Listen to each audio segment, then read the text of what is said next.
তুমি মৃত্যুকে কামনা করবে দুর্যোধন, কিন্তু তুমি মৃত্যুকে প্রাপ্ত করবে না। এই একটিমাত্র অভিশাপের কারণেই তার জঙ্ঘা অর্থাৎ তার জাঙ্ঘের উপর এত বড় ভয়ঙ্কর প্রহারের পরও দুর্যোধনের মৃত্যু হচ্ছিল না। সে ওখানেই কুরুক্ষেত্রের মধ্যে কষ্টে ছটফট করছিল। তাকে খুঁজতে খুঁজতে অশ্বত্থামা সেখানে পৌঁছায়।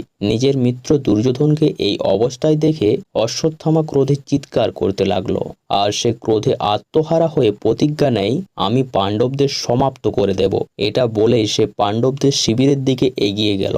রাতের অন্ধকারে সে ধৃষ্টদ্যুম্ন সহ পঞ্চ পাণ্ডবের মাথা কেটে দুর্যোধনের সামনে হাজির হলো, আর সেই সব মাথাগুলো দুর্যোধনের সামনে সাজিয়ে দিল। যখন দুর্যোধন সেই মাথাগুলো দেখলো তখন তার পুরো শরীর কেঁপে উঠল, কারণ সেই মাথাগুলো পঞ্চ পাণ্ডবের ছিল না, বরং তাদের 5 পুত্রের ছিল। আমার মৃত্যুর কারণ ভীম নয়, তুমি অশ্বত্থামা। এই অন্তিম বাক্যের পর দুর্যোধন তার শেষ নিঃশ্বাস ত্যাগ